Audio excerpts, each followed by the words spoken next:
All right. If you can hear us, go ahead and let us know. Comment on the side and just tell us that, hey, CK, hey, Kirk, we can hear you. Welcome to Noble Warrior. This is a place where entrepreneurs talk about what it takes to build and create a purpose-driven life, a purpose-driven company.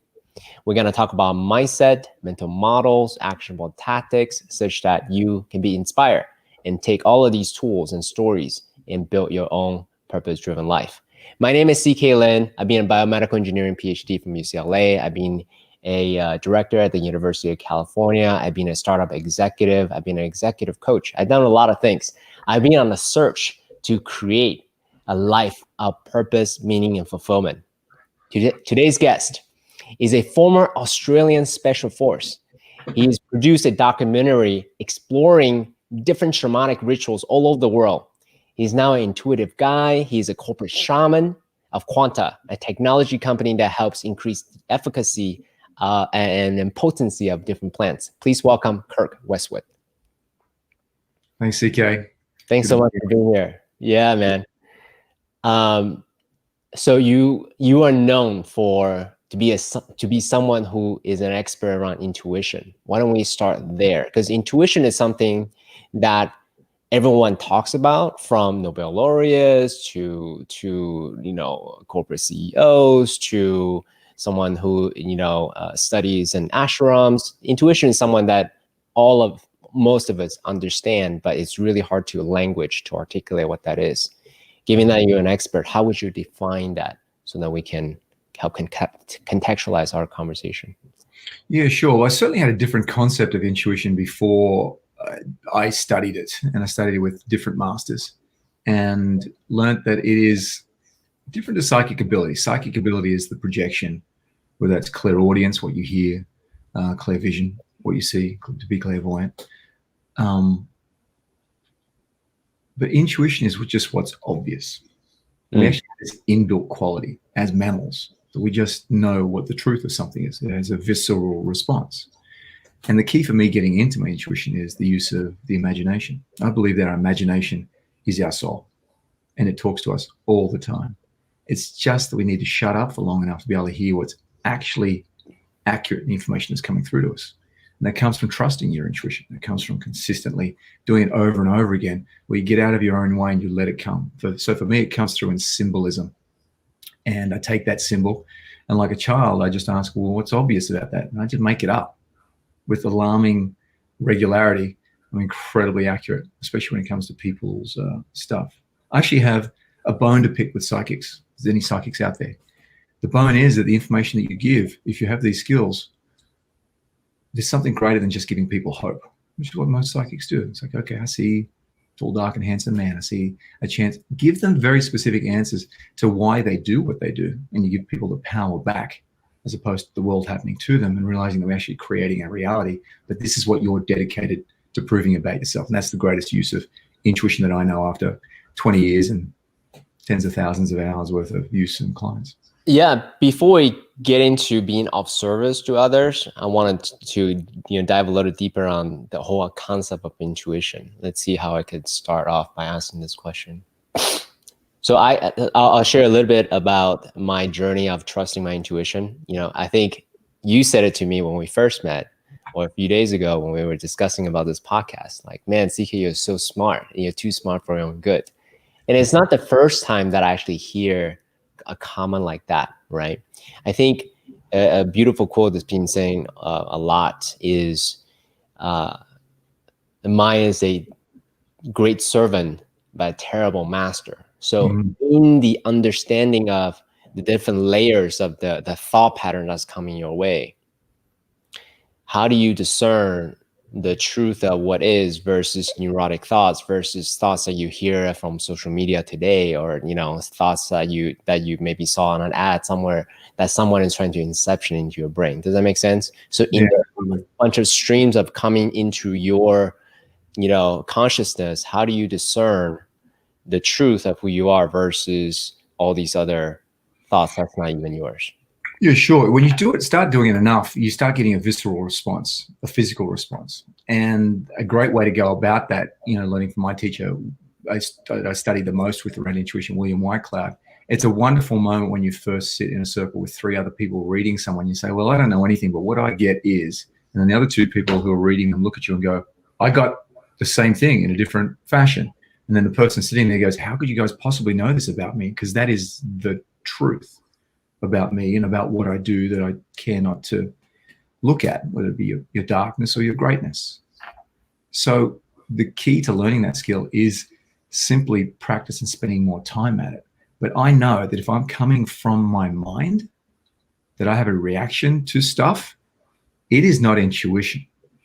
Intuition is, for me, born of symbolism. So I simply choose to get a symbol. And from that symbol, ask what's obvious about that. And the more you do it, the stronger and stronger you get at the sensation of discerning between what's imagined and what is real. And that's the most difficult task for most people when they start using their intuition is go, well, is that what I'm thinking?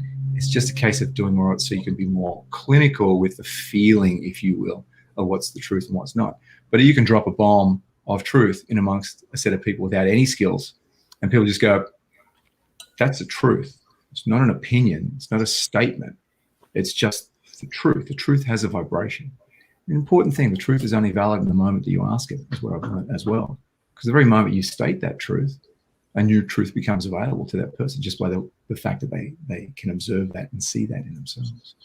Yeah, I mean, I don't mean to belabor this subjective experience that you have, but what we're talking about is, how do you teach someone the sensibility of cooking, right? The great chefs, you just add a little bit this and that, and ta-da, great cooking.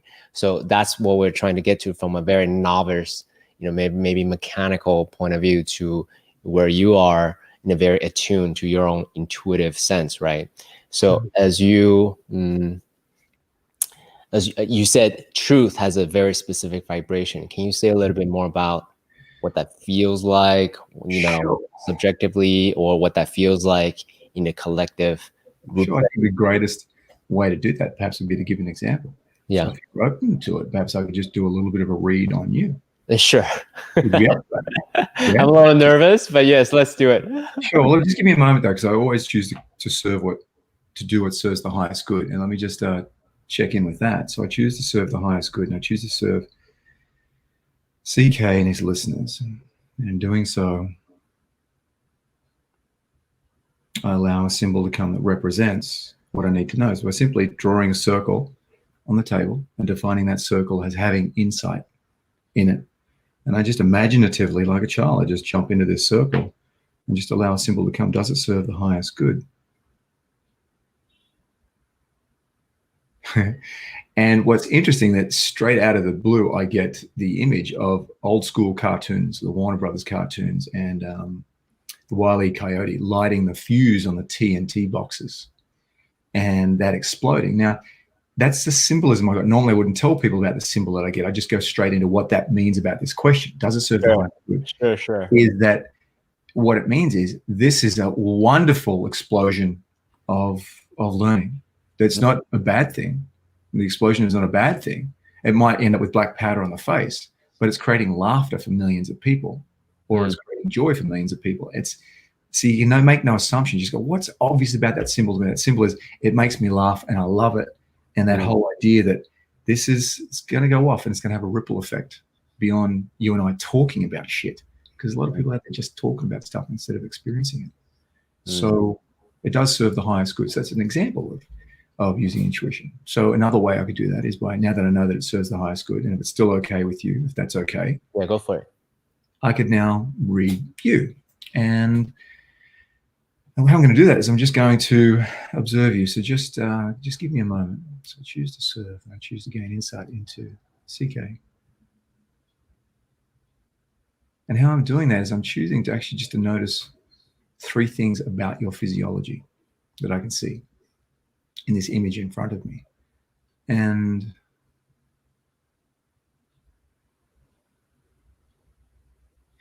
so the first thing that jumps out is how clinical the black is against your skin.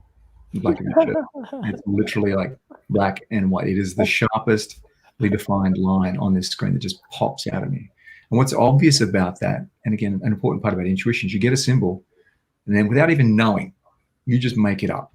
You go, and then what's obvious about that is how clinical you are, how precise you are in your knowledge of it's black or it's white. The gray area you don't deal very well with. And as I'm saying that, I noticed the bilateral difference in your face between your left eye and your right eye. If I hold up and just look at half of your face as opposed to the other half, they are distinctly different, which they are for most people. But it never came to my attention until I started talking about how black and white things are for you.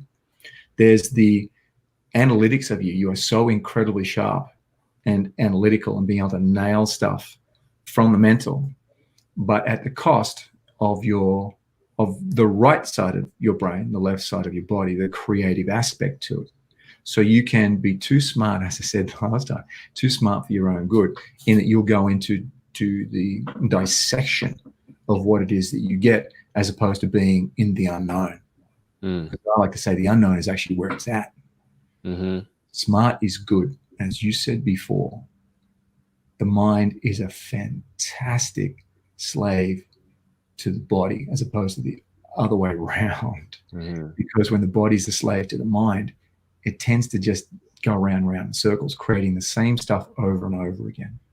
It's this concept that we have, 4 billion bits of information in front of us, but we can only focus on about 2,000 things at the same time, they say. But the problem is that we always look for the same 2,000 bits of information to validate our experience. And for you, it's your need to know. So even just as I say that, what's obvious to me is how your shirt line comes down to a very specific point that's pointing at noble warrior. Comes to a point. So when you start going in intuition, there's just all this information available because I've opened up the 4 billion bits of information there because I'm an open palette to it. As opposed to, what do I think of CK? Well, I could observe this, this, and this, and body language and NLP. All that shit is a waste of time unless you understand the fundamental principle that we are energetic beings having a human experience that express more energetically than we can ever do. So NLP and reading people's body language is like intensely trying to put a language, this is this and this is, it's like dream interpretation. Like, what's obvious about the dream? Because it's different for everyone. Water means different things for different people. Is it colloquially in Freudian psychology, Jungian psychology, underlying something? Usually, yes. But the specificity of that could be missed because you're not going to what that means about that person. But intuitively, I can look at you and go, wow, I could go way, way, way deep with this and do a 3-hour read on you and go into, as a child, what formed this and how that turns up in business and your personal life and your relationship, how it affects you. We can go into that deeper and deeper and deeper. And the last 10 minutes is generally the most powerful 10 minutes of any read. But in this exercise of showing people intuition, it's a case of you just need to get a symbol, what's obvious, and then you just run with that and you make it up and you start talking. I ask people stuff about intuition. They get a symbol like, oh, I got an elephant and it's got a pink tutu. What does that mean? And they ask me, I'm like, dude, it doesn't mean anything to me. It's your symbol. You have to go into it and you just start talking, but they can't talk. They're like, what I get is trust yourself. That's the key. Just be a child in innocence. Make it up as you go along. Dive deep, and there's so much information there. So I hope that served you.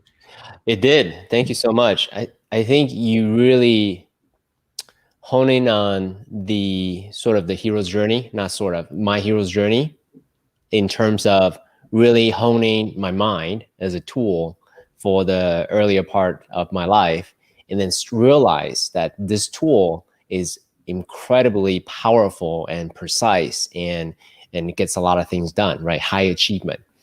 At the same time, also comes at a cost if I purely focus on just on that. Because at one point in my life, I was so neurotic and I couldn't sleep. I had suicidal ideation, just all kinds of things because my mind just couldn't shut up and I couldn't stop it from going. And that's when I realized, oh, wow, it's such an importance to look at other aspects of my life, the emotionality, the spirituality, the body, and so forth. And that's why the impetus of this podcast is to explore how to actually create a life of fulfillment and joy, right? The more of the, one may say, the intangible, the esoterics. At the same time, to me, one quote that came to me during meditation recently is, if it's not for joy, then what's it for? Like, if life is not for joy, then what's it for? So on this podcast, we do inquire a lot about that aspect of it as well, and how do we actually bring harmony in using this powerful tool that we all are gifted with, and at the same time using it in a sovereign way with our own agency. So yeah, fantastic, good for you, mate, because and that's the pain of the brilliant mind, is to be able to step out of that. It'll drive you crazy being smart, as you experience firsthand, trying to solve that problem. I like to believe the concept of there are no problems to solve. There's just simply what we would love to create. Because whenever you're focused on the problem, all you're doing is giving more energy to that problem.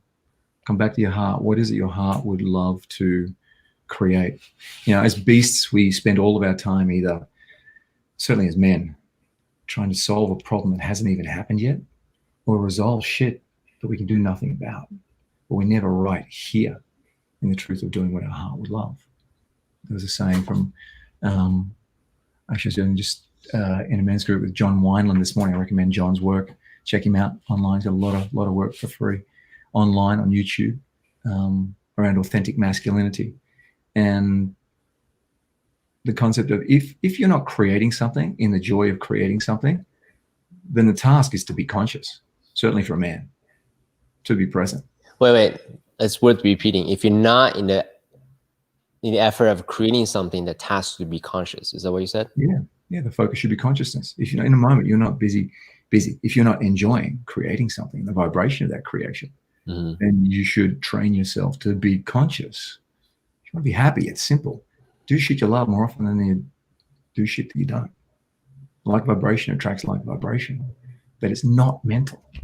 It's not mental. It could be that solving a problem is something you love to do, whether it's equations or whatever it is, algorithms, coding. People who love coding, they just hook in, they just love it. They take the Adderall and a can of Red Bull and away they go for 3 days, and some music and away they go. They love it. That is not solving a problem. And surface looks like solving, but it's actually they're in what they're loving to create. They're in the vibration of the joy of their brain working. That's actually a feeling. It's actually not a thought. People confuse it with a thought. Thoughts, the brain just gets in the way. It really does. It really does. I can't say it enough. The happiest people I've ever met in my travels around the world, documenting rituals and practices that change lives miraculously. It's the students who turn up and the guru says, "And what are you here for?" And they're like, "Oh, I had nothing else to do. I just thought I'd come and play." And the guru gets them to stand up. Is like, "This is an enlightened being. He has no problem. Is his life perfect? No, but he's just here to play." And the guru looks at the tree and says, "What do you see?" And the person says, "A tree," but the wise man knows it's so much more than a tree. But the wisest, no, it's just a fucking tree. Right. And that loop. And to see that over and over again in all the cultures that I studied with was, then it's the truth. It just has the vibration of truth.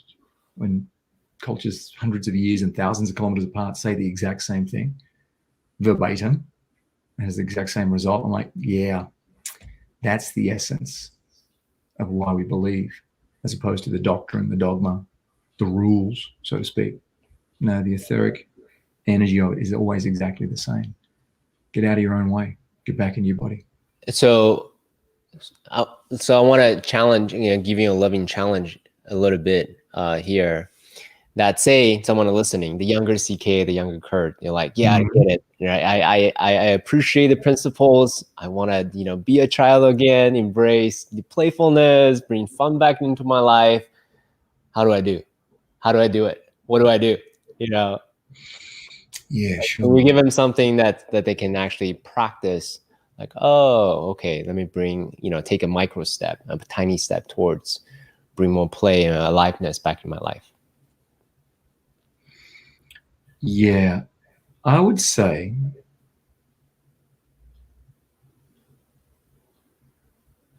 it's creating moments in your day when you love being in the vibration of what it is you're doing. It could be playing football. It could be strumming a guitar. It could be making up poetry. It could be haberdashery. It could be firing an archery bow. It could be dancing. It's such a go-to. Singing, such a go-to, where the act of doing it is what you love. Not that it's going to give you anything after you're done. It's a concept of this town, Los Angeles. A lot of people come here to be a star, but they're way ahead of themselves. They need to have their art form at a point that they can release it to the masses. They need to be a master of their art. Any time before that before you're a master of your art, you try and bring it to the world, you're going to bastardize your art because you need to eat. It becomes your commerce. Therefore, it's no longer your art. So my advice to my younger self would be twofold. Would be one, to find art and enjoy that art. And then two would be to surrender more and more. We'll come back to that. The Han Dynasty, it makes me think of my great friend Ross Penman back in Australia, who is an acupuncturist who's done over 900,000 acupuncture treatments. Wow. And his mentors and teachers had written 23 PhDs on the Han Dynasty. It was back when acupuncture was created. And I'm going to paraphrase this, and I know the historians are going to smash me on the exact terms of this, but in a nutshell, for the sake of the story, the Han Dynasty, 100 BC to 200 AD, was one of the greatest periods in history for any culture. And they decreed that everybody must have a commerce and an art. If you didn't have a commerce and weren't earning any money, you were broken on the street. They would make you get an art. They wouldn't make you get a commerce or a job. They'd make you get an art, because an interesting thing would happen with your art. If you're invested more and more into the joy of your art, money would occur. They'd be interesting. So what you're saying is pursue art first before pursuing commerce. If that is the struggle. They should be symbiotic. They should be going the railway tracks at the same time. Interestingly, though, they had 10 steps, and I'm going to get this slightly wrong, but the 10 steps of finding an art or finding a commerce were always exactly the same. One, decide. Say, I choose to have an art. Sorry, you got cut off for a moment. Can you repeat that one more time? Two was you investigate the different arts. Which one you love? Hey, Kirk. Yeah. The internet connection is pretty bad. Do you mind repeating point number one again? Sure. Number one is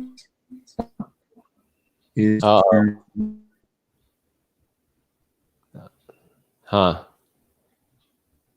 can you hear me? Yeah, I can hear you loud and clear all the way through, but obviously you can't hear me. Yeah, there's a connection issue on your side. Give me full strength here. Let me shut down a couple of things. Okay, I think we're good now. Yeah. Okay. Am I starting over? Point number one more time. One, choose to have an art. Yes. Two, investigate many different arts to find the one that you resonate with. Three, choose that specific art, that you're going to become a master of that art. Four, study and practice. Five, get a teacher. Six, get a master. Study under a master. Take it to a new level. 7, and only at 7 can you allow yourself to come to the public with your art. If you're a painter, you put on a show. You show people. If you're an actor, you go out on auditions. If you're an archer, you start to compete in competitions, jiu-jitsu, whatever it is. 8 is you then become a teacher of your art.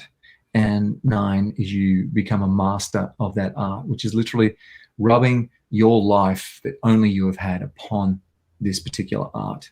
And then 10 is you find a new art. Now that could take 10 days or it could take 50 years, but they are the steps. And all the way along, the joy is that you're in the art, the joy of doing the art, whatever that gives you. Not because if I am successful at this art, it gives me something else.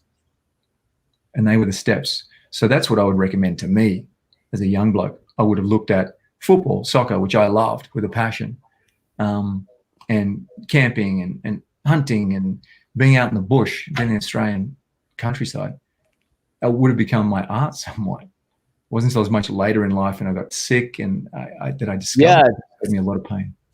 Tell us that story a bit, because I would say it's very normal to resist that inner calling, right? That intuition, like, hey, I should pursue whatever, thing.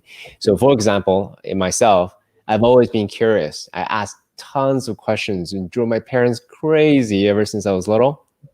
Never in 100 years I thought to formalize my curiosity. Robert. But it wasn't until a few years ago, like, oh, I should totally do a podcast.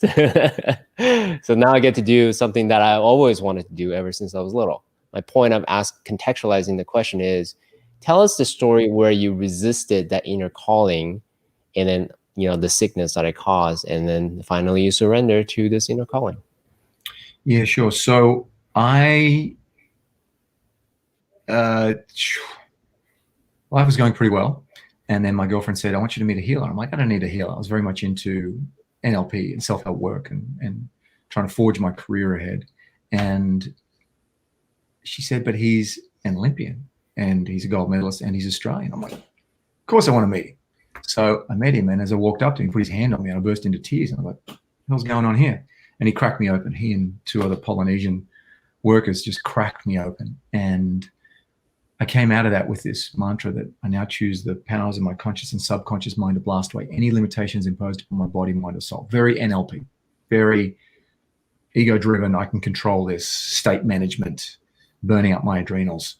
Within 6 weeks, I was sick, very sick. And then, it's almost 20 years ago today, because the Sydney Olympics would have been 20 years ago, almost to the day. And that was when it actually took place. And I became very, very sick. And over the following months, I wilted down to over 100, just 110 pounds, was sleeping 20 hours a day. And the doctor said, you've got something called post-viral syndrome and you'll never get better from this. No one's ever gotten to you. This is what you've got. And it has a very high suicide rate. And I was very dark. The depression would feed the illness. The illness feeds the depression. And I started turning to alternative healers to see if there's any way out.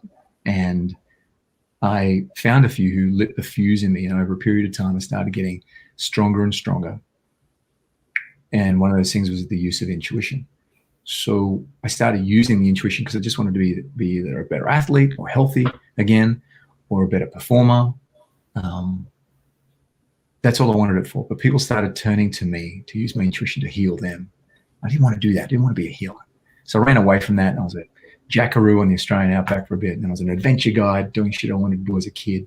And then I was did the ultimate runaway and joined the military. And I joined a Commando company in Australia and trained up for Special Forces selection. They let me in as a 35-year-old because I helped two friends of mine who were Special Forces solve some problems in a unique fashion. And they were excited to see how I could use that to help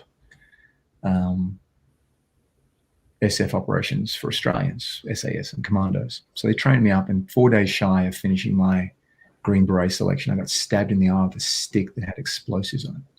And shit. Ate away the cornea of my left eye. In darkness for 5 days, and for a year I tried to save the eye. Post note is that doing some exotic rituals, I've now regrown the corneal tissue in my left eye back to 600 micron, from 50 micron back up to 600 micron, documented. It's like regrowing a finger. There really is miraculous stuff out there. So then I stepped away from the military. For a year, I helped them create a dynamic called the luck bubble, which is how we create luck in combat. And then post leaving, I started doing more and more of that. But I became enamored with the concept of luck. Like, where does it come from? So I started traveling the world and documenting rituals and practices and gurus and shamanic principles that would miraculously create what couldn't be explained. And then producers heard of me and brought me to the States to turn that into a TV series. After a few months of back and forth on legalities, it wasn't going to work, and I backed out of that. And someone asked me if I would create luck for them, for different companies, which I did. And then it was until a year ago, after 20 years ago, was when I got sick, that I just went, this is what I am. I've been resisting it for so long that I didn't want to be a healer, such resistance to it because of the concept I had in my mind about it. And finally, what shifted from definitely a no to now really embracing it, now really embracing as a corporate shaman, right? Sure. What happened was I was in ayahuasca ceremony, the shamans were up from the Amazon, and because I have a rule about never doing any medicines or journey medicines unless it's with the tribe, with the heritage, with the lineage that have harvested it, because they will save your life. And it's funny, even as we're talking about it now, it's very visceral for me to remember how the first few times I took the medicine, it didn't work. I took 10 glasses, didn't work. And I was so resentful of that. It wasn't until I gave up on it that it actually hit me, and I died. I stopped breathing. It's not to be trifled with. I stopped breathing. Someone came over and said, he's not breathing. I could hear them, but I couldn't react to it. And they're freaking out. And the doctor comes over and everyone's freaking out. He's not breathing. His heart's not pumping. I'm like, I'm dying. I'm actually, this is it. And I was pissed. I was like, so much shit I've wanted to do, and I haven't done it. And the shaman said, no, let him die. And they're like, what? He's like, he needs to die. And I was like, oh, okay. So I just died and gave over to it. And all of a sudden, boom, back in my body for like, what the, and then just cried.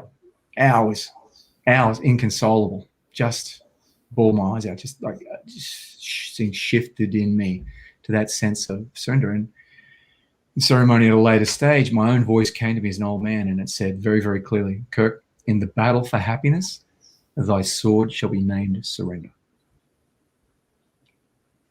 And I was like, holy shit. That was the thing. We have such concepts in our mind about the way, we want it to be, or the concept that's born of our wound as a child. It's not born of the truth about what our heart would love to create, because the fact is we don't even know. We have this limited experience of billions of possibilities. We just refer to our own experience. Go, I don't want that. Why? Because that's painful. I'll go for that, but I can't really have that because my heart would want that, but I know that'll end in tears. You want to see someone shit? Make them go after something they love. Go after that, then you'll see this stuff come to the surface. As I say to people about journey medicines, when you go into it, your asshole will be handed to you. You will get torn a new one. That's how you know you're getting your money's worth. People think it's this druggy. No, it's not. It's when you rock up and you're late, because you're always late. It's when someone betrays you beforehand. It's in the ceremony when you can't breathe because you don't trust. It's afterwards when it was a wonderful experience. You go back to your family and they destroy you. That is what she's there to show you. She's there to show you your darkness. Once, and you can do it 1,000 times. Until you see your darkness, she can't move you to the next level, which is to show you your greatness. And you might do it 1,000 times before you only own what that greatness is, because you've denied it, like me, healing. And then the final step is when you accept that, they bring you to God, for want of a better term. The medicine, no matter what the DMT is from around the world, it's the same thing. It's the same journey, the same effect, the same shamans talk about the same thing. You come to the feet of God going, this is what spirit is. And it sets you free. Long answer to your short question. Sorry, Mike. I mean, there's a lot to unpack. Where do we begin? I love that quote.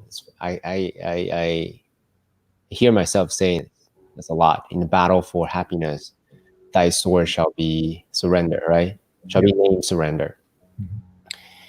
It's really simple to say, but also it's one of the hardest things that I ever have to do. And thanks to medicine work, I'm able to touch that a bit and get some hyper reality of where in my life I'm actually resisting, where in my life I'm actually holding on to it, being attached to actually cause my own suffering.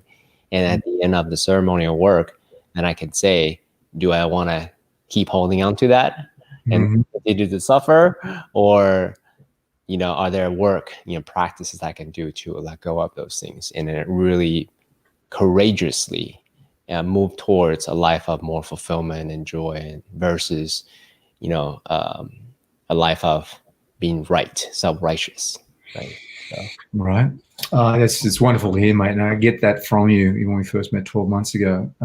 It's so very important, because in my work, people would rather be right than happy. They'd rather be right and safe about the way the world is for them and the way things occur to them than actually happy. So they'll go about sabotaging themselves to guarantee that they can prove they can't trust anybody. or I don't have the resources, or I'm not enough. To the extent where we sabotage ourselves, wonderful things happen, and straight away afterwards. To the extent where an athlete or a lottery winner, perfect example. I forget what the stats are. It's like 70% of lottery winners have nothing to show for it within 5 years. 70%, because they'd rather be right than actually happy. So giving the wealth to someone who just wants it without having to change, nothing will change. They will burn that wealth. They need to work on themselves. When they're ready for it, they can do something with it. So I'm curious to know your point of view, because as a practitioner as well as a corporate shaman, you're a guide to other people going through their life, right?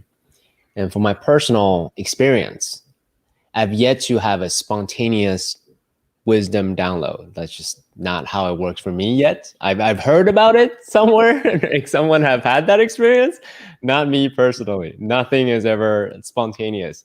It's always earned through difficulty, suffering, and realization. Like, oh, okay, I can still be happy and fulfilled in spite of all this, and I can also let that go too. Right? I have that choice, that sovereignty, that agency afterwards. I have to earn it. There's no way I could have been given that.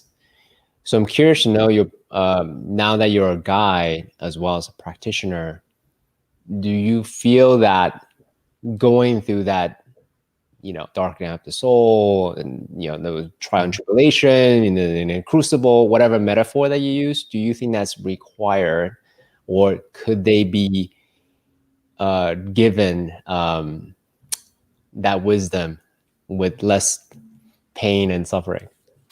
Yeah, right. It's interesting because no one turns up at the ashram when they're healthy. Mm-hmm. You know, it's the thing that drives us. The status quo is that things are okay. If it ain't broke, don't fix it. We don't even realize the level at which we are dysfunctional. And the saying is, the castle must crumble before the empire can be built. And thus the dark night of the soul that every great work talks about is the catalyst for change. One doesn't need to become enlightened to have a great life. In fact, I don't even recommend it. I do not recommend it. It's 20 minutes. That's actually an interesting point. Please say more about that. It's the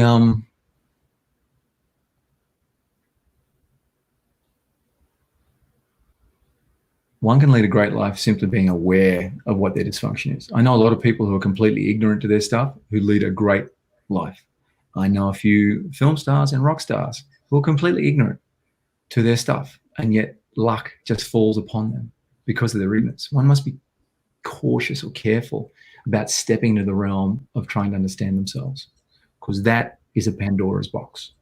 And you've got to go through all the bad stuff before you get to the gems underneath it all. So one must ask themselves, why am I on this pursuit? Do I just want to be healthier, happier? Usually it's health because someone's sick, and it's like, I don't want to die. I want to get healthy again. That's the greatest catalyst. But then there's incredible pain, relationships, work, dissatisfaction. But be careful about what you wish for. I chose to have everything blown away, and it was shit. I wanted to kill myself. I wasted years of my life, and even from that, it was pain. I've died more than once. Don't tell my mum. She'd be very upset with me. But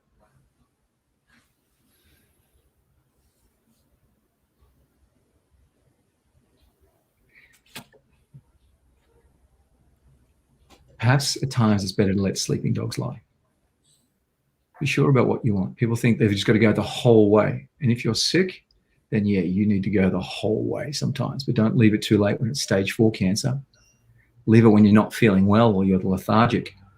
Leave it when you're not as fit as you used to be, and you can't turn up for your kids because you're exhausted. When you get that little bit of a heart anxiety, whatever's going on, you take up meditation to deal with it. These little things can improve your life. These biohacks can improve your life. But to go down the road of knowing thyself, which is the meaning of life, many cultures, the only thing they can agree on, they can't agree with what happens after this life. No culture can agree with what happens after this life. And yet in the great works of all these cultures, they all say the same sentence. Meaning of life, know thyself. Know what we talked about before. Know what your shit is. Know what you're dedicated to proving about yourself. Know what you actually love. And then know God. God within you, spirit within you, universe, whatever you want to call it, whatever your doctrine is. It's as simple as that. So there's ways to do that without crumbling the castle. And that's by being aware before that you can do the little things to lead a happier and healthy life. Then unpacking it all. I just say be very wary about that. It's the story of the young man who turns up at the monastery and says, I want to dedicate myself to God. And the monk takes him out on the boat and holds him under the water. He comes up and he says, I can't swim. The monk says, I know. Pushes him back under again. Pulls him. He says, I still can't swim. He says, I know. And until he finally just lets go and thinks he's drowning. Pulls him back in, coughs up all the water. And the monk says, what were you thinking about? He said, what do you mean? What was I thinking about? I was thinking about getting breath. I was thinking about staying alive. I was thinking about all the shit that I haven't done in my life. The monk says, great. Well, when that happens again, and the only thoughts you have are of enlightenment, come on back. We gladly. That was a profound story. Makes me wonder, right? Why all these questions and seeking and curiosity that I have, right? Honesty. Because some of my friends who are more practical, they accuse me of being too philosophical. Because I want to know, I want to understand, right? I wanted to, have an understanding, a mental model of things. Versus for some of them, they just wanted to basically live and then be happy, and then deal with whatever issues that comes up. Versus kind of thinking ahead, or that thinking about the nature of suffering and joy and fulfillment. So what you said is very poignant. It's very insightful. So let me ask you then, CK. In this search that you're on, this investigation, this seeking, do you enjoy the seeking? Do you enjoy, like you said, as a child, you were so curious? I love it. Right. Well, then therein lies the rub. With any creation, there's two ways you can go about it. One is coming from the dysfunction of our stuff. There's a wound I had where I'm not enough, and I'm never going to be safe, for instance, until I work out the way the world is. Because I don't know the way, I don't know the way the world is. Well, if I work that out, I'm going to be safe. But because you're coming from your stuff, it guarantees that you're going to be right about you not knowing the way the world is. Your very pursuit of it is the very thing that can't bear any answers.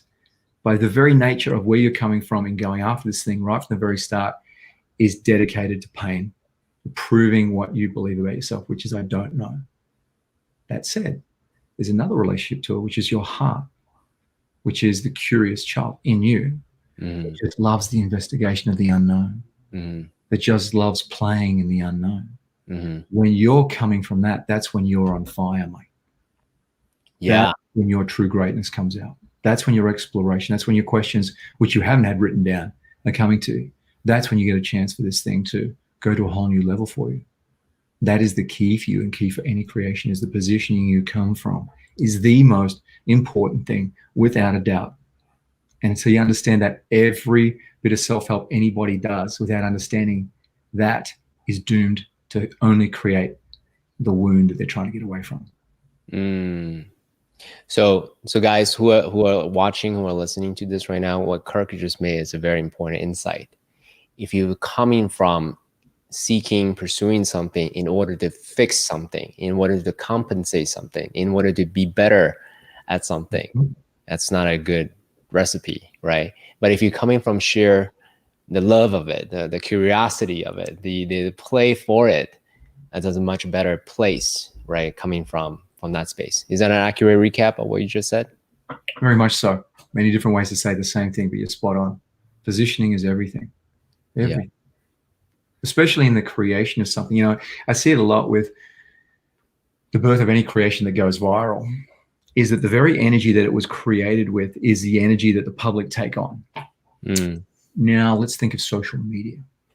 The explosion of social media took place with the birth of Facebook.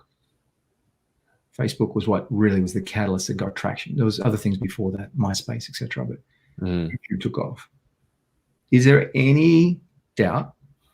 And again, I don't know the guy personally, but I know stuff about people, and this is not judgment at all, just an observation. Sure. It's undoubted to me that the birth of Facebook was born of I'm not enough.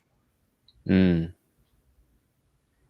So is it any coincidence that the ripple effect that has on society is billions of people thinking that they're not enough? The energy to which something is created is carried through. It's a ripple effect. So the most important thing you can do for yourselves, for your family, for humanity is come from your power, come from your joy, come from your love. Not that this can give me stuff, but the act of doing it brings me joy. And we're not talking about the dysfunction of causing pain in any way, shape, or form to any other person. That is not your joy. That is not your joy. That is wounding that you need to satisfy. And there's a difference between your joy, your heartfelt joy, and what feels good because you're getting off on it because it's validating your wound. There's a difference. And people need to understand that, because you'll say, well, what about the mass murderer? He got around, he said he thoroughly enjoyed killing those people. There's a delineation between the two. Be smart enough, have the courage to discern between that yourself, to understand what is a joy from my heart, a truth, as opposed to I have this impulse and I have this voice in my head that says I need to do these horrible things. If it involves in any way, shape, or form hurting someone physically, mentally, or emotionally, something other physically, mentally, emotionally, other than, let's say, hunting, where you're using the whole of the animal for sustenance, not just hunting for sport. Hunting for sport, the fuck is that? Seriously. Yeah. I grew up, the first job I had as a kid was trapping rabbits, hunting foxes and kangaroos. But we didn't waste any of the carcasses ever, or the skins. It was balance of nature stuff, and that was bred into me from a young age. Yeah. Thank you for sharing that. I'm going to push you on that notion a little bit. By the way, 100% agree with you. And that's why, well, a few things I'll contextualize this. I believe we make what we are. Everything you just said, right? If we come from a place of not enough, whatever we make is going to amplify that come from place of not enough. But if come from a place of love and bliss, doing it for the joy of it, that's going to propagate. That's what I believe in. However, let me challenge, be on the devil's advocate a little bit here. I believe someone said in doing your podcast, maybe you or your host was saying something like, great work comes from suffering, I think, or great pain. And if you look at the great artists, what's that guy without an ear, the painter? Like he made great art. Van Gogh. That's right. Thank you. Not my forte. So there you go. Yeah. So he was definitely not appreciated, not compensated, and he was in great pain, such that he even cut off his own ear. Right. So in hindsight, after his death, and you're like, oh my God, what an amazing artist. So I'm curious to know how you would reconcile the two. Sure. Yeah. And my recommendation is for viewers. I want you to go to YouTube and I want you to type in Van Gogh Doctor Who episode and see. I won't spoil it for you, but watch that episode. That is perhaps one of the most perfect bits of television writing I've ever seen in my life before. It stars Bill Nighy, and Doctor Who to Americans is the longest running TV show on the planet. Mm-hmm. And it's so apt at describing what you're talking about, that I don't agree with it. You don't agree with it? I don't agree with it. I've witnessed it firsthand. As my mentor used to say to me, pain is inevitable. Suffering is optional. And that's the difference. Because life is up and down and all around, and there's no rhythm to it. And coming to love that rhythm is the key, as opposed to being in the future trying to solve the problem that hasn't happened yet or resolve your shit from the past, is being in the flow of, this is what it's presented to me right now. Only the fool looks at I say this all the time, only the fool looks at a detour as anything less than saving their life. Because they don't know that if they keep on driving that direction, and they're going to go off a cliff and die in the darkness. They don't know that. But it's like, oh, shit. It's like the story of the farmer, and he's standing there, and his neighbor comes over and says, how are you? He said, I've been up and down. He said, how's the young bloke? He said, he broke his arm. He said, that's terrible. He said, actually, no, it's great. How's that? Oh, well, the next day the army came along and they only wanted fit young men, so they didn't take him. Oh, that's wonderful. Oh, actually, no, it's not. because the next day he fell down a well and broke his other arm. Oh, that's terrible. I actually know it's perfect, because the next day we were working in the mill and he got his arm stuck in the grinder, but because of the cast that we had on it, it didn't break his, he didn't rip his arm off. Oh, that's great. Well, actually, no, that's terrible. And you can go back and forth and back and forth. Only the fool looks at the detour as anything less than saving their life or being the best thing that's ever happened to them.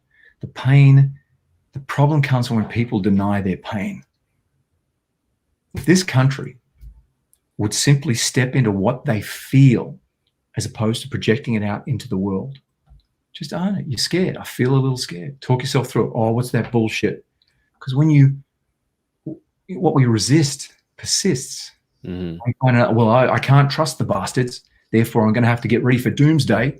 I've got to be a doomsday prepper. And God bless you. You know, if enough people believe there's going to be a doomsday, guess what happens? But it's your misbehavior that actually created it, because you weren't willing to just be with your pain. If the President of the United States would simply be with how scared he is as a little boy, his thirst for power, because that's all he cares about. Yeah. I'm not talking about politics here. I don't have a dog in this fight. I'm a visitor. I'm a guest. I don't have a dog in this fight, but I'm an expert at reading people. And he's a terrified little boy.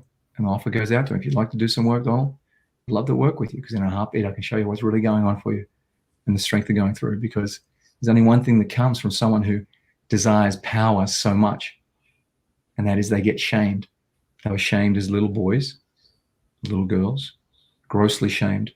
And the only way they can combat that fear of ever being shamed again so horrifically is to get as much power as possible.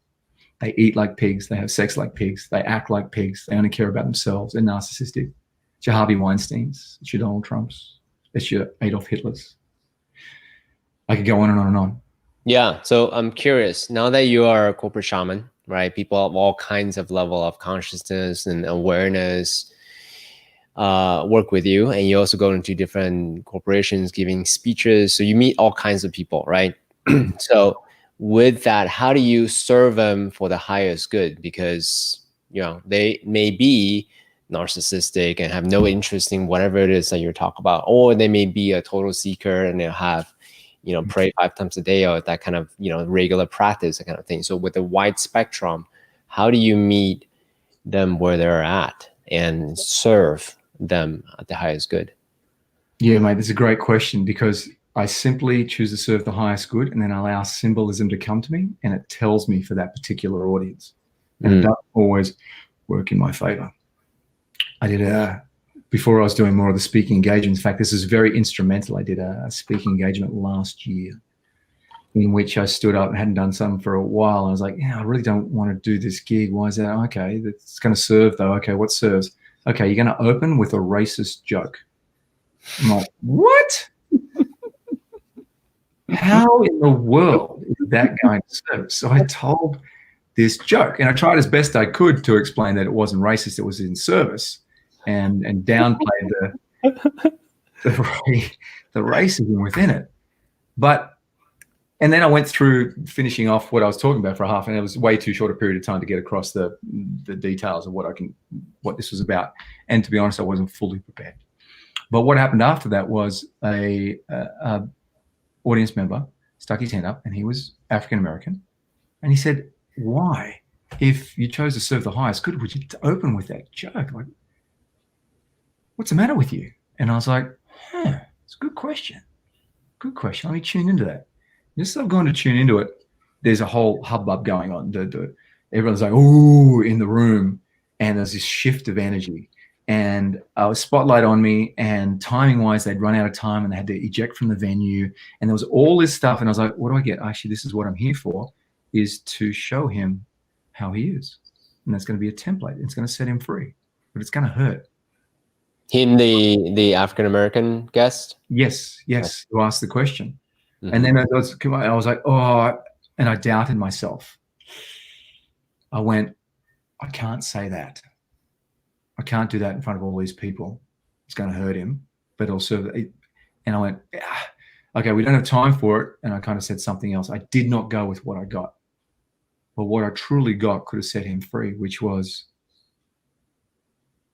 that is the way that he particularly sees the world Mm. all the time, which is, I don't get any respect.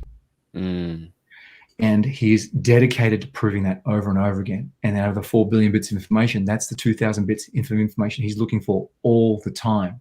Because that was not my intention at all. But that would have served the highest good to go in and do a read on him, say, would you mind? I'll do it. Everybody, I don't care where people think they need to be right now. This service will serve more than one person in this room greatly and deeply, because it always does. But I doubt myself.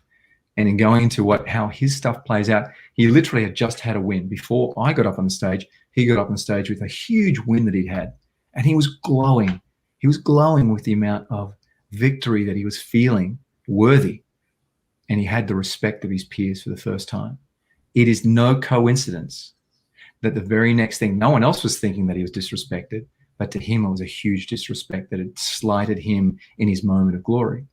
That's how a footballer wins the NFL, and the next day they do something dumb. At a lottery winner blows their cash. We're dedicated to homeostasis. What would have served the highest good. So how I do it now is that I don't argue with what I get. I always start with the insight that I get in teaching people. Then I take them into a visceral practice to give them an experience of spirit, a first-hand, undeniable experience of spirit. And then I open it up to the audience and I choose to serve the highest good, and I pick out, and I can just feel who has the question, and I just trust when it comes, not knowing. And to me, I shit my pants with that stuff because it's not prepared. Can you give us, by the way, can you give us an example? I like what you're saying, because as a transformational artist myself, how do I give people an experience versus just intellectual understanding, right? Such that they subjectively experience like, oh, this is true for me, whatever that experience it is. But not everyone's ready for, let's say, ayahuasca or breath work, or, even like box breathing. So how do you, for the general audience, give them an experience such that they experience their own truth in a very short amount of time? Yeah, great. So I created the Temple of Now just before COVID hit, and that was to do that every single week. And what I do is I take rituals and practices from around the world that I experienced firsthand, and I give people an experience of that. And they're very wide and very varied. And I just trust that the audience for that week is ready for it. It's a huge amount of trust. And in the satsang, it's satsang. The guru sits there, and no matter what the culture, after they're done with the practice, he sits there and goes, you. I guarantee you that person's got shit going on. So it's effectively the same thing. It's the concept that you need to be present in the moment. Anything that I pre-planned beforehand is actually just me trying to force myself upon it. I have such a wide repertoire that I know that every week I can turn up in fancy dress in a temple where, for instance, there's the Top Gun episode, the Top Gun sermon, where people turn up and they jump on a 747 inflatable slide to get into the temple. And then we're in the temple, when they're in the church, they get a chance to experience firsthand all the stuff that I didn't see in Top Gun the first time around, and how that parlays into their language of their own experience. So for instance, we'll do dozens of different styles of breath work, dozens of different styles of plant medicines, if that's the calling, dozens of different styles, hundreds of different styles of physical work. Here's an interesting thing, that all animals, all mammals shake uncontrollably after trauma. If they do not shake, they are dead within a short period of time. And how large the animal is as to how long it will take them to die. A bird will die in your hands. A mouse will die within hours. A deer, a nyala on the Serengeti will die within weeks after that trauma if they do not shake uncontrollably. So they come back to the herd, they stand in the middle of the herd, and they shake uncontrollably. And they move. We're energetic beings having a human experience. And they've been the biggest bangs for my buck in a group of people, is taking them into shaking work, whether it's ecstatic shaking or breath work leading to static shaking. I mean, there's 20 cultures around the world who've tried different types of shaking or embodiment. 5 rhythms dancing, ecstatic dancing. They're just different forms of moving energy through your body. Breath work, hemiballismic breathing. I mean, there's so many different ways that you need to move the energy. Anything up here is just psychological masturbation. So I'll talk about it at the start. They've got to have an experience where they go, shit. And because they're in a space that's been defined as holy, for want of a better term, spirit comes through them. Call it what you will. But people being reborn right in front of you and having the changing moments of their life. And it comes back to a question you asked earlier on. What are those? I haven't had those moments you talked about where The world was now different for me in ways that I cannot possibly explain. That shit happens on the daily from the experience when we define a space as holy and have something akin to this Holy Spirit moving through them. You don't have to believe it. It happens a lot faster when you do. Yeah. You don't have to believe it. You just got to turn up and go, shit, that is undeniable. And that doesn't mean that you become a monk. Doesn't mean become abstinent. I always joke that some monk somewhere is reading ancient texts and he's having a look at the text and he's like, Bible text, and he's like, oh, the word is celebrate, not celibate. They translated wrong. Translated wrong 300 years ago, 1700 years ago. Damn it. Shit. That is the big joke, because you cannot deny true nature. And the denial of that true nature, the denial with the animal within the masculine, the dark masculine, the desire, is a recipe for disaster that we have seen throughout the Catholic Church, Boy Scouts of America. It goes on and on and on and on and on. The abuse must stop. Why? Because of the denial. Go into the ancient arts, go into the tantric arts, the Vedic arts, the embracing of the whole of you, because what you resist persists. Denial is not just a river into Egypt. It's something that we do every day. The embodiment, it takes the power out of it, because then you can come from the truth. Yeah. Thank you for sharing that, man. You know, one of the origin story of Noble Warrior, I would say, is because I was so into the mind that my life became numb. And I felt nothing. It's the total opposite of being joyous and alive. It's just like I'm just going through the motion, right?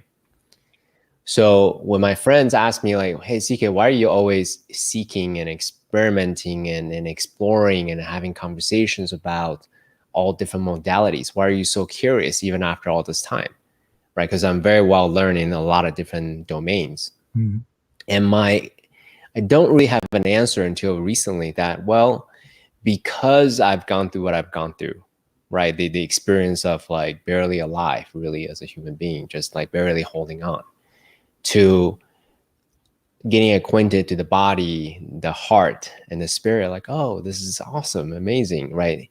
And now I want to learn skills to deepen the present moment, my experience of the present moment, such that I really experience the majestic, what's possible, right? The beautiful nature of being human beings. You know, as you said earlier, you know, being a spiritual being living a human life, right? How do we actually celebrate, you know, this Disneyland of this reality? So I really appreciate what you said.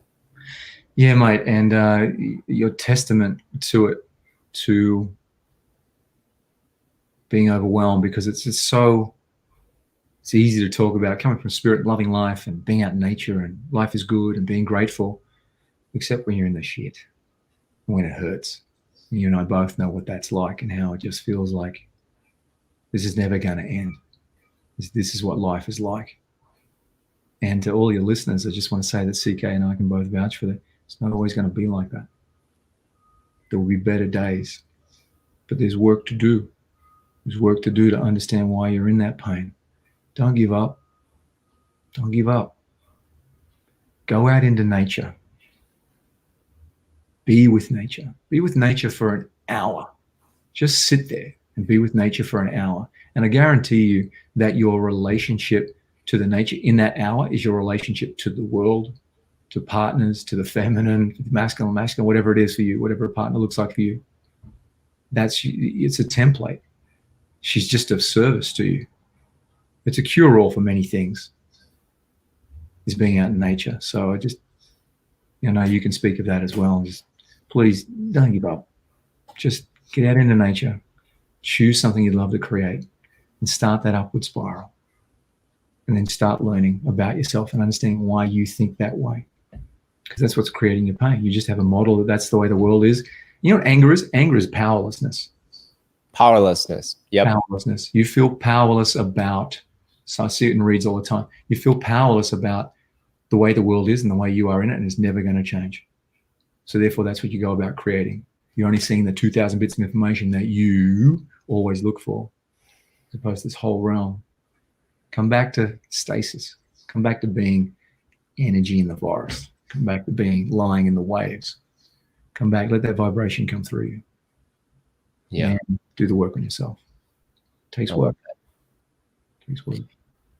One of the things that we do say on this podcast a lot is, you know, we aspire to make a huge impact in the world, but that's outside of our sphere of influence. And because it's outside of our sphere of influence, we get frustrated and angry and, you know, just pissed off because we can't change it. So the place to start, my approach has always been, not always, has recently been inside out, right? So start with the body, right? Being in nature, just sit, taking care of my body, exercise, the diet, and all that stuff. And then I can grow my sphere of influence, because I can always control my own choices, my own thought patterns, or a journal, or things like that. So I can start there and then go to the macro versus going from macro coming into the micro. So yeah, wise words, mate. And there's even those personality types where that is the problem, because they're focused externally on helping others. My value is only based on what I can do for other people. My value is only based on me being perfect. My value is based on only how much I can get done. But inherently, what's at the core is I'm not enough. Taking care of one's own needs is the core of many belief systems. I know certainly within Tantra and the Vedic system. What do I need? There also had Ariana Hall, a great teacher of Tantra and authentic masculinity within LA. Look her up, and a fantastic artist too. I mean, wonderful. But she said something once about how the difference between needs, wants, and desires, in that order. And the pose that she had for me was, you're at the airport and you get called up just before your flight to the desk. It looks like they might have a first class flight for you, but you've got to pee badly. Bladder is full, and they're boarding, and you still haven't called your lover. Which one is a need? Which one is a want? And which one is a desire? The question goes to you, CK. Which one's which? Well, a need would be a biological. It's urgent, it's right here and now. Right? Simple. A need, not negotiable. Yeah, a want. Yeah, it's a good question. It's a toss-up between the lover and the first class, I would say. It depends on how much you love the lover, again. Exactly. Yeah. But I would say for most people, the desire of it's not a want. I don't want first class. I desire first class would be awesome for a 14-hour flight back to Australia. Desire. But the want is, I want to call him, but if I don't, it's not the end of the world. He'll understand. I'll call him when I get there. You don't give up a chance to have something you've always desired because you have a kind of a want to satisfy. And the same is, the metaphor is for life in Vedic terms, that you need to take care of your needs. That should be your first thought. What are my needs? I need to feel alive daily. Like, I literally need to be physical every day. If I don't do that, my health wanes and I'm mental about it. And I can't do the rest of my world well. I'm not physical. In the ocean, going for a run, a bike ride, dancing in my body. It's a need. It's not a want. It's not a desire. It's actually a need. I have a need for companionship. I desire a great partner, but I'm actually in the middle of a 6-month feminine cleanse at the moment. I'm 4 months into being pure with the feminine, just simply light and polite. There's no fantasy about the feminine. There's no engaging. There's no flirting. There's no dating. There's no swiping. There's nothing. No sex, no masturbation, nothing. Dying a death to that which you desire. I'll be honest, it's doing my head in, but it's giving me incredible insight into my actual needs. I desire the feminine, but that doesn't mean I have to need her. But I have a need for companionship, to be seen, to be felt, and to feel. That's a need. I don't have to get that from a partner. But that delineation, very important. So if people just sit down coming from this call and just go, what are my needs? What are my desires? And then what are the things that I kind of want? Like a desire to own beautiful homes that I love. It's not a need, but I need to be in a secure house. And living in Venice, I need to be in a secure place where I can relax and I can breathe and I can meditate and I can have a backyard to work from. That's a need. Very important. It can change your life, just naming your needs. Because then you realize, holy shit, I don't give this to myself. Because you know what? It's not up to the world to give it to you. Yeah. To give it to yourself. Yeah, you're sovereign beings. Don't forget to take care of your own needs for sure. I mean, I had to go through my own dark night of the soul to realize, like, wow, this deprivation of what my soul and my heart need literally is killing me. So it's not a want, it's not a desire, it's actually a need, right? Yeah, right. I'm curious, what were the needs for you? What were some of the ones you discovered? Well, I mean, one fundamental one is this curiosity, this desire, this need for a deep conversation. If that need is being shut off because, parenting or whatever, just like it's not appropriate or it's not, shunned, then parts of me die a little, right? A part of it is, and also a need to be of service to someone. It's really important for me to actually share, my currency of love is wisdom and information, right? So, I wanted to be with people who actually want to geek out about this type of things. Hence, again, the start of this podcast. Yeah. Yeah, right. It comes back to that same stuff. It's such a great example of needs, as opposed to some people it might be a desire. Yeah. As we talked about before with the art side of things, that becomes a need. That's a need. If you want to sort stuff out, get into your art. Getting into your art is a need. So I'm curious. Now we're getting a little meta, but I think it's important to talk about this idea of desire or curiosity or self-importance. I'm using it synonymously, right? So on the one hand, one school of thought is, hey, if you want to manifest things in life, you must hungry for whatever it is that you want, just as much gravity towards that thing, right? If it doesn't occur, you're willing to die for it, right?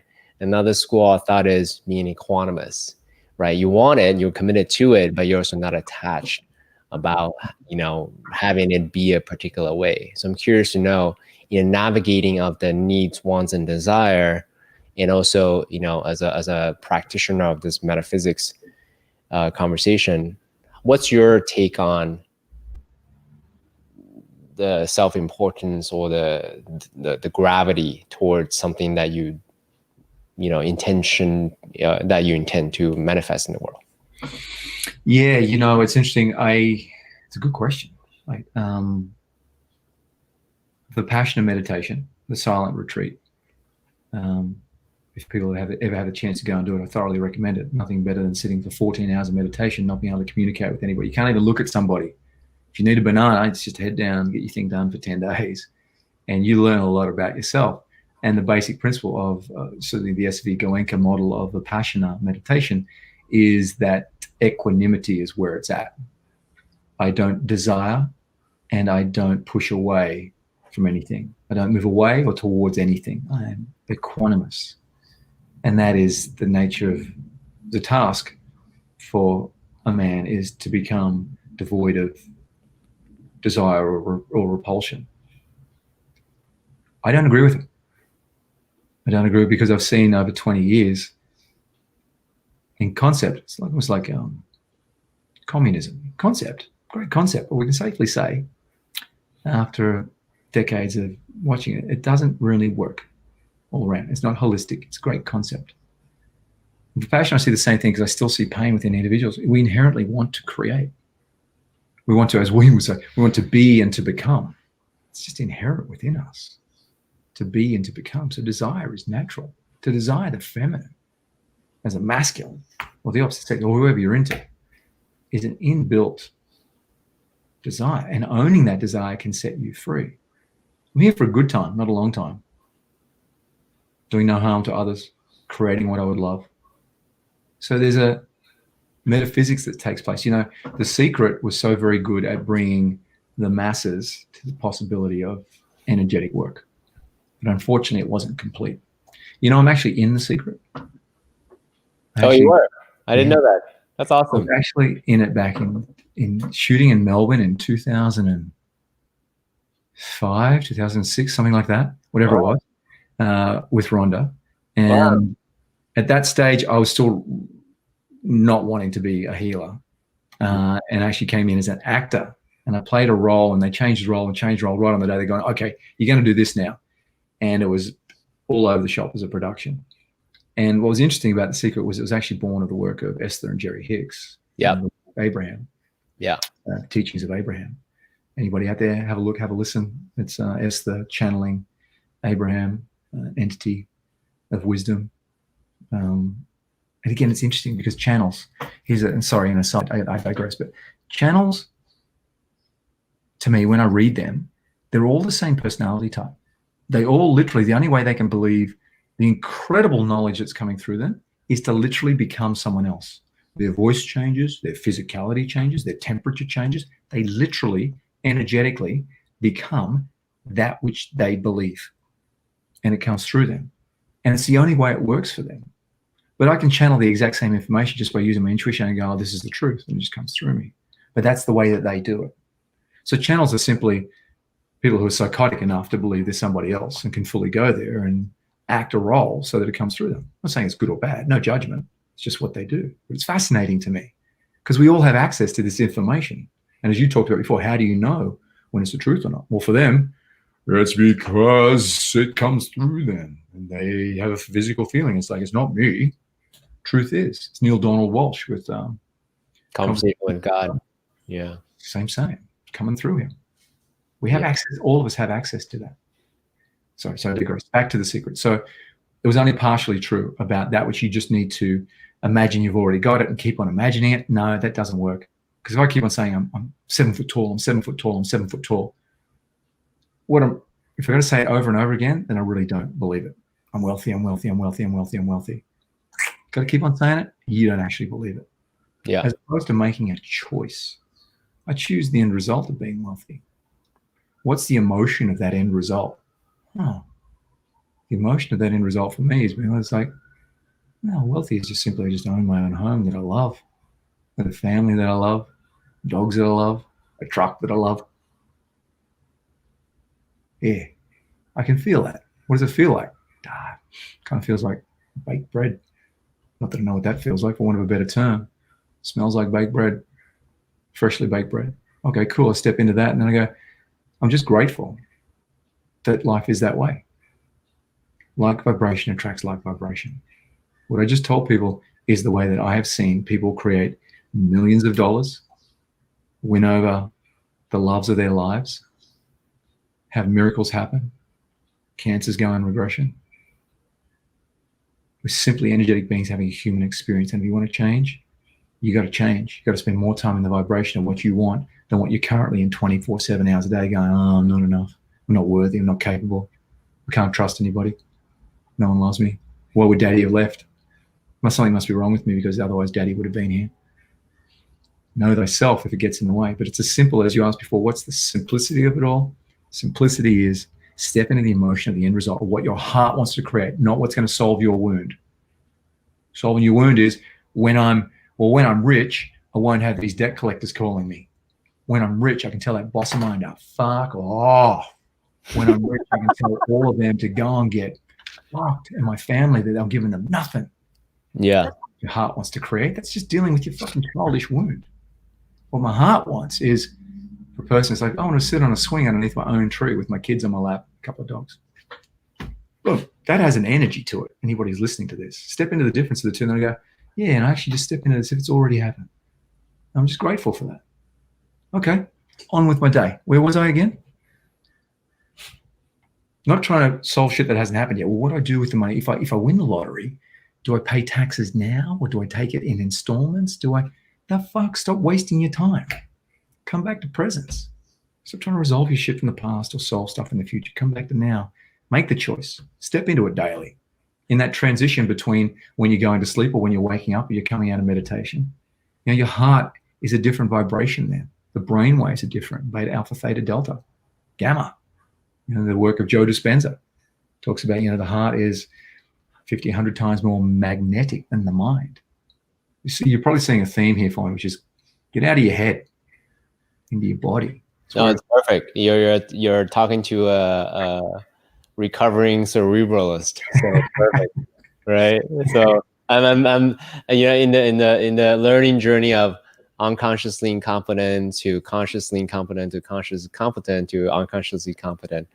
I'm on the consciously competent area. Like I know that, and I'm practicing, you know, whatever it takes to be more, you know, in all of my modalities, right? Mind, body, heart, and spirit. Yeah, that's awesome to hear, mate. Yeah, hi everybody. My name is CK, and I'm a cerebralist. It's been 100 days since I've had more than. Yeah, exactly. Well, 100 days, man. I mean, that's high praises. Thank you. It's been a few hours, right? It's been a few minutes in this conversation. Keep on turning up those meetings, mate. You got support. Thank you. Appreciate that. So, but I want to underline something real quick. So, in my mind, the way I visualize this is because we can always apply more or apply less to our desire. So I'm curious to know, because in my mind, my interpretation of Abraham Hicks' message is apply more.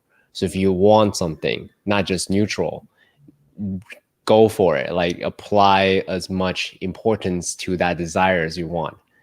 Versus, you know, equanimity would just be you want what you want, but neutral. Or, you know, so I'm curious to know how you delineate, how to reconcile. Is it based on your current study right now? Is it you want what you want and press on that gas pedal as a way to... Sure. So the analogy is weight training. I can build mass from doing dozens and dozens of reps all day long. Or I can go in every 3 days, work a muscle group where I train to absolute exhaustion and failure where that muscle cannot do anymore. I cannot lift my arms. They're both ways of going about doing the same thing. They can both work. It's just a matter of which one do I want to apply that gives me the joy of application. People who all day long are sitting in this thought that they need to be grateful, you don't truly believe and expect that what you want is going to come to fruition. But if when you step into what your heart would love to create, let's say we make it once a day, but you go there viscerally. This is the key. Anything less than you feeling it and emitting a vibration is a waste of fucking time. Interesting. You have to get to the failure. And the failure of the rep is being there and embodying it, going, I feel that in my body. What does it feel like? Where do I feel? I feel it underneath my heart. And it's, can I feel it more? Yeah, I can feel it more. Wow. That's awesome. Just the gratitude I had brings me to tears. Like, what am I really grateful? I'm grateful for the fact that we have plumbing in this country. Imagine life without garbage collection. Imagine like gratitude, or is a pulse to be at, but you need every day to come to the very thing you want to create. Now, if your stuff comes up, for instance, I choose the end result of something happening in my future, and then you go, but I don't fully believe it. Well, that'd be right. Or tomorrow something happens like, oh, my bill's due. That'd be right. You're straight away going back to that expectancy, because expectancy is everything. You make the choice, you get into it, you feel it fully, and you choose it. You let it go. You surrender to it. You hold the tension. But anytime your stuff comes up around it, which is a negative emotion that you don't expect it, that's something for you to investigate. And that is that one sentence. What did you say? When you tune into it to get what you want, you step into the end result of it, and something comes up for you, a bad emotion. Where you know, in a nutshell, you're not expecting that it's going to work. It's like, oh, that's right, that bastard's going to fuck me again. Or the government now is going to take tax from me. Whatever that thought is, that is the red flag. Because whatever has the power in the subconscious is created, but the subconscious doesn't know it has the power until you act on what you're thinking. So if I'm standing in the end result, I'm like, yeah, being grateful for it as if it's already happened. And I go, yeah. And I come out and go, what action do I need to take? Well, I need to file my taxes. I need to get another job. I need to go back and study. I need to buy a lottery ticket. I need to love my family, whatever it is. And you do it. That's because subconscious goes, oh, that's right, because we're going to be wealthy having what we, okay, like, yeah, cool. But if straight away you go, I'm not getting up early to go and study or to train my body. No, I'm not going to do that. Or that'd be right. And you act on that by not acting, subconscious go, oh, that's right, because you don't really want what you're talking about. It's just bullshit. Subconscious has the power. What you act on tells the subconscious what has the power. That is the difference. If you can do that all day long, little by little, power to you, you'll create very quickly. If you're not creating very quickly, then because you actually don't truly believe it or expect it. So it's the quality of our stepping in an end result and what we do next, not the quantity that makes the difference. If I just lift my arm up and down like this 1,000 times a day, I'm not going to build muscles nearly like going to complete failure, once a week. Yeah, different schools of thought. So yeah, you can look at this, what we're discussing. So guys, for those of you that are listening, that are watching this, you can look at this from a spiritual point of view. You can look at it from a psychological point of view. You can look at it from the physiological point of view. Here's how I would articulate it. Now, the cause and an effect, manifestation of your thoughts and intention, all that I can't quite prove it to you. But what I can say is your physiology it's what's real, right? So just think about it from that point of view. Can you put your own physiology through your mind, through your thought, through your intention in a place of, let's say, gratitude, something that you really enjoy, that puts you at ease? And from that place, my experience has been then the world is full of possibilities. Versus if I'm at the physiology of anxiety, nervousness, resentment, anger, then my whole world of possibility shrinks down to very, very tiny. And then also I'm not very fun to be around. It's not fun being CK, right? So just on the experiential level, if I want to optimize for a life for joy and fulfillment, just on the physiological level, that's what I'm optimizing for, right? Not to mention the metaphysical, the intentionality, fulfilling under the future, all that stuff. That stuff aside, just on the physiological, experiential level, that's what I optimize for. Yeah, I would echo that. I would echo that. So I'm curious to know one thing that I segue to a separate question. One thing that I love that you said is the only weapon the ego has is doubt. So in navigating the internal chaos and the chatters, the monkey mind, doubt is a very effective weapon that I am vulnerable with, right? Because my mind is so weaponized. It can be used to solve problems, so it can be used against me. So for the younger CK listening to this, that's that battles with imposter syndrome or self-doubt or what ifs or scenario planning or the potential enemies coming my way, like there's always that stuff going on. What would you say to someone like that listening, battling with doubt? It's ironic isn't the right word, but it makes me laugh to think that doubt is the only weapon the subconscious has against a veritable arsenal of our creative minds, born of joy. And the only thing that brings us down are different versions of doubt. But this is the nature of life, to know thyself, to see that which is in the way. Because there's no problems to solve here. There's just what we love to create. I want to go back to what you were saying about the different levels of consciousness, or competence, I should say.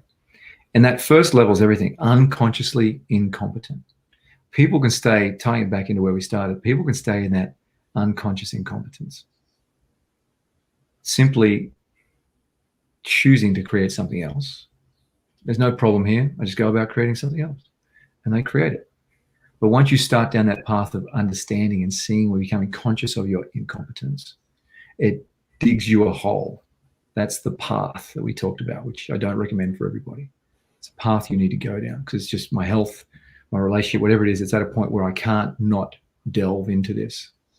But if you can stay unconsciously incompetent and still create what you love, then I say, go for it. And the simplest way to do that is when doubt occurs, just say, thanks for that, but no, I'm going to create that. And I'm just going to step in the end result of that. What do I need to do? And I'm just going to expect that it's going to work. I don't know how it's going to work. The unknown, the dance floor of the gods, giddy up, give me a ticket. And shit gets created. I mean, it's almost like that's my task, is to become redundant in people's lives. That's why I don't do as much one-on-one sessions anymore. I can do far more with ripple work like this and coaching of teams, sports teams, because I can give them a cataclysmic shift in a moment of visceral experience that changes them, that ripples out to their communities, et cetera, that it doesn't matter. Doesn't matter. Doesn't matter. You got doubt. Whatever. Yeah, but I got this wounding. Whatever. But whatever. Because the most powerful people I know are children like that. You just go, yeah, okay. And they forget about it. They're like goldfish. Goldfish is the most powerful animal on the planet. They forget. Yeah. 3 seconds or 7 seconds, I think it was the memory time. Whatever it is. Yeah. Dory, you can speak whale? Yeah. What a blessed life. It's like my relatives who, God bless them, when they had my great uncle, when he had Alzheimer's, and he laughed at it. He's like, it's great. You know, Mandy Nolan is a great comedian in Australia, in an area that I lived up in Byron Bay. She started doing a course, an improvisation course for Alzheimer's patients. And they were unreal. They literally would ask the orderlies about it. These people can't remember their families' names. And they go, are we doing is Mandy coming around this today, tomorrow? They loved it because they're in their element. The joy of improv is you know nothing. You go, and then you make it up. They put hats on and go, you're a captain now. And it was hilarious. Because they would literally, and they loved it. They stepped into the unknown. The unknown is where it's at. And the unknown of just going, I have doubt. Yeah, whatever. It's like our analogy we talked about before. The gurus would say to me, it's just a tree. Wise man, so much more than a tree. It's actually, we can talk about this satsang for 7 years about how it's more than a tree. And then they go, Kirk, just a fucking tree, mate. You go, oh, so you know when you've arrived. Doubt, schmout. The young CK, young Kirk, I wish I could have said that to myself. It's just doubt, mate. Come back to what you love. Doesn't mean it doesn't mean anything about you. Yes, 100% agreed. And I would say to the younger CK, I mean, in hindsight, right, looking back, the younger CK, it took me ayahuasca ceremonies, right, really deeply into the visceral pain and suffering of what that I have caused others, and to say like, oh, I don't have to experience that. I can let it go. But it wasn't until I experienced all of it, then I could choose. So I'm curious to know, for someone who's still on their path, may not have that their doubt is real, right? They don't see it as an illusion. They don't see it as an option. They see it as real, like it's actually what's happening in their life. What's one thing that they can take on as a way to practice letting that go? Well, that's the point of no return. That's what we talked about. They have to go into becoming conscious of their incompetence. What we just talked about before, about saying no to the doubt and just going away and creating anyway. Their journey back to that is long. It's the alchemist, you know, they've got to go on the journey, the trip, to come back and realize they've had it inside them all along, the same as you did, because you're too smart from too young an age. You would never have been satisfied with going, it can't be that easy. It can't be just as simple as letting it go. And what does that even look like? It's like I tell people to love themselves. They go, what does that look like? They've got no concept of it. They have to go to dying and death. They go, oh, and the nurturing of themselves to fully come around. So that cat was out of the bag for you. And I understand there are kids out there just like that, or younger versions of us, or anybody. And just realize that therein lies the journey. Therein lies the ability for them now. They need to know themselves. They need to go on the journey to understand themselves. And every culture has methodologies for that. We suffer in the society for not having coming of age ceremonies. We really do. We really do. I mean, it's just an absolute tragedy that we are not at the age of, as young men or women at 11, 12, 13, that we're not sent out to the wild to survive for 5 days or to fight the 3 other warriors. We're not expected to win the fights or to slay the bear. We're just expected to survive. We know that a death to our youth, a death to our childish nature. We are now men and women, and we will act as such. Problem is, we've got a society filled with children just giving over to their wound all the time. Yep. If you see our TV, you see that all over the place for sure. The press is just as bad. I mean, the sensationalism that takes place in press. I mean, yeah, again, it means something about me. I need to make my name here in making something bigger than what it is. But come on, people. It means nothing about you. It's your wound. So my recommendation to anybody who is at that point where they just can't go, oh, it's as simple as that, is they need to go on the journey. And I can't tell them exactly what that journey looks like, other than them saying, I choose the end result of creating this or creating that. And in going after that creation, my stuff's going to come up. And I choose the wise man to come into my life. I choose the experiences to come into my life and go on the search. You lose the right to complain when you haven't been on the journey. People want to do medicines without going on the journey. Go on the journey. Leave here. Travel down there. Get lost in the jungle. Almost die. Have your shit play out. That tourism aspect to medicines. So guys, if you're listening, at best, you have a better definition of who you are. Know thyself. At worst, you have some really great stories to tell your friends. I almost died in the jungle, man. So right. Either way you win. Either way you win. Kirk, do you mind if we do some rapid fire questions and we'll complete? Is that cool? Yeah, sure. Can't guarantee I'll be any good at it, but go for it. In movies that shifted the way you look at reality. Yeah. Powder. Powder. The thought that there was a different lens to look through than being a teenage boy in semi-rural outback Australia. That there was wonder and beauty in the world because it was just a different model. You're the third person that mentioned a movie to me in the last 2 days. Yes. Have you seen it?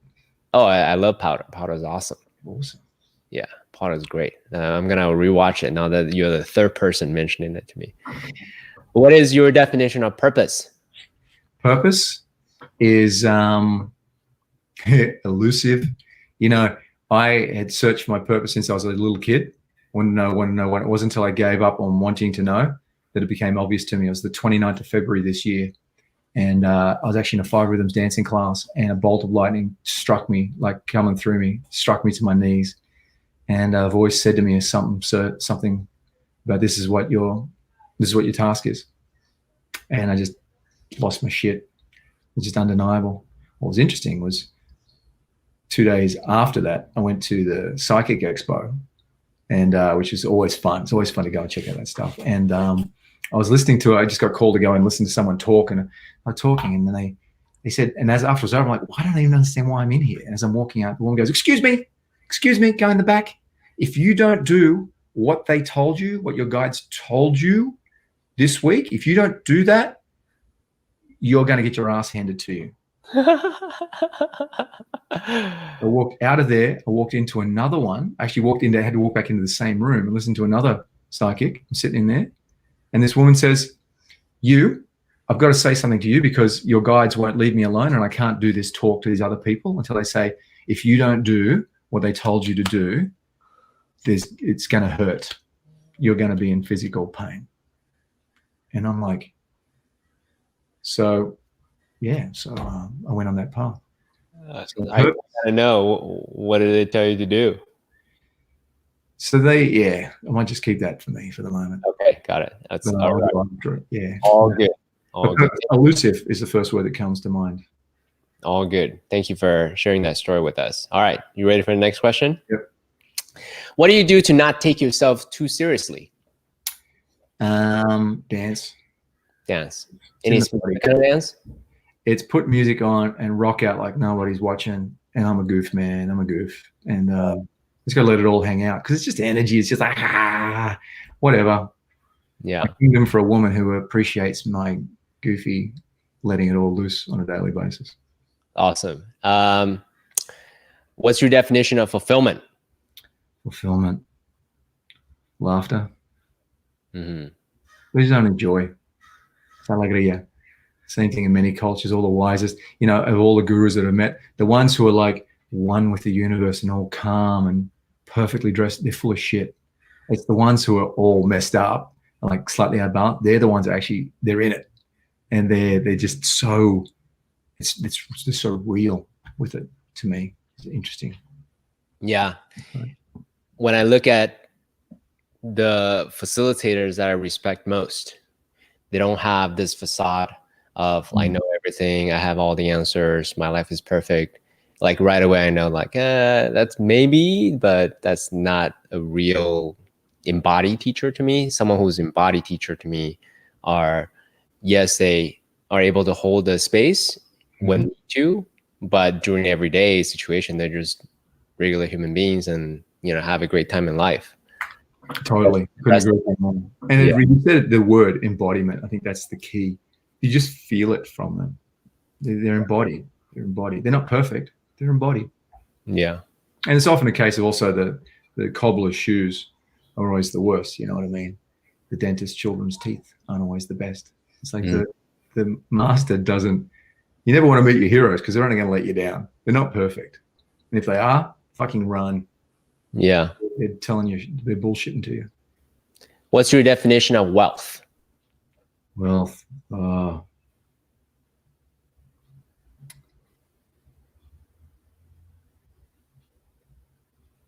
Man, if I was to be adored by a woman that I adore, I think I could live anywhere. Maybe that's facetious because I've come from being white privileged and growing up with a family that we always had enough food on the table. But at times we've been broke and bloody and without food. Again, don't tell my mum. But long periods of time. And you think if I had been in love, it just wouldn't have mattered. Love them while you got them, guys. I mean, seriously. It doesn't matter. Whatever you got going on between you and the ones you love, it doesn't matter. Let it go. It doesn't mean anything about you. Go up to them, find them tonight. Just fucking hug them. Just hold them. Hold your kids. Hold your dog. Hold your lover. Hold your mum. You think you're enlightened? Try spending a week at home with your parents. That'll bring some shit up. It's just because we think it means shit about us. It's not the truth. So to me, that would be wealth. It's interesting. I've never said that before, but that would be wealth to me, is to adore a woman and have a woman adore me. Thank you for sharing that.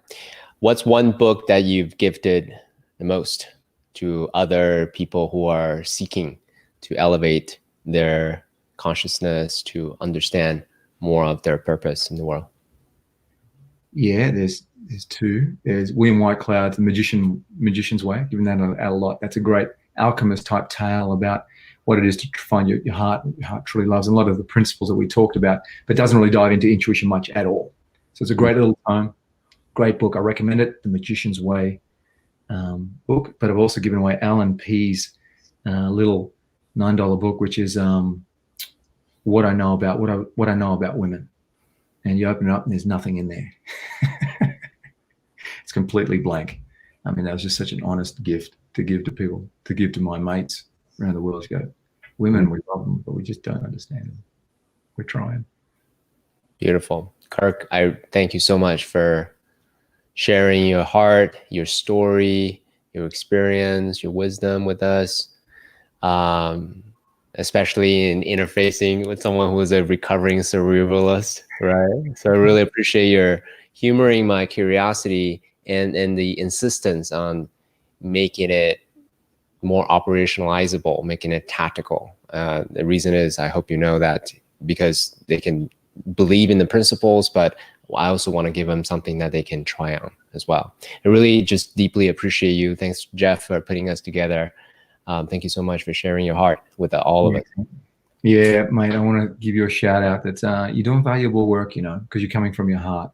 Almost if you come from that the curiosity of the child, you have a ripple effect. And that's all we can ask of anybody. So So very proud of you for taking those steps and coming from that space on a week-to-week basis. So keep up the good work. Noble warrior, you. Yeah, thank you. It's been a lot of fun. Thank you so much. Cheers, mate.